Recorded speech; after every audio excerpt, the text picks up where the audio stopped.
This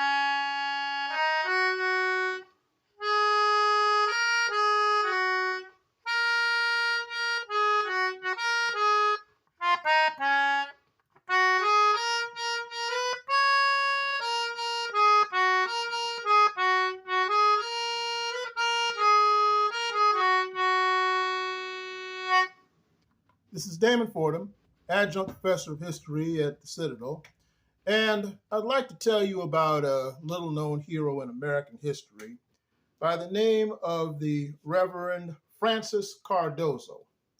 Reverend Cardozo, I've written about him before in my own book, Voices of Black South Carolina, back in 2009, but very recently, Neil Kinghan has written about him in this new biography called A Brief Moment in the Sun, Francis Cardozo and Reconstruction in South Carolina.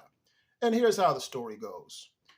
Mr. Cardozo was born a free black man in Charleston, South Carolina, around 1837, to a free black mother named Mary Weston, who had him from a local Jewish man by the name of Isaac Cardozo. Now, Isaac Cardozo, by all accounts, he couldn't marry her, obviously, because she was African American in those days. But by all accounts, he was pretty decent as fathers like this went. He sent his son to school in Scotland, where he was very well educated by the standards of his day. So after the end of slavery, he came back to Charleston, and he became the founding principal of the Avery Institute, which lasted from 1868 to 1954 as a school for African Americans. My own great-grandfather, J.B. Maxwell, graduated in the class of 1873. Now, this was during the time of Reconstruction where the federal government was trying to reform the Deep South by passing the 13th, 14th, and 15th Amendments that made Black people citizens and voters.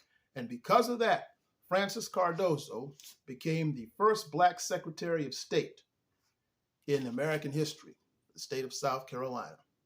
And in 1868, he was part of the 76 Blacks and 48 whites who rewrote the Constitution of South Carolina to make it the most progressive the nation had seen up to that time. They threw out laws for racial discrimination. They allowed women to divorce abusive husbands. They built mental institutions as well as state hospitals. And the great Robert Smalls, the Black man who led his family out of slavery on the boat The Planter, called for the establishment of the public school system. But Francis Cardozo warned that convention that they'd better make these laws so strict that no bigots in the future could undo them. He was right to worry about that. Because, you see, 6 Confederate veterans in Pulaski, Tennessee, organized a group on December 24th, 1865, to put a stop to this. They named themselves after the Greek word for circle, which is kuklos, and the Scottish word for family, which is clan. See where that went.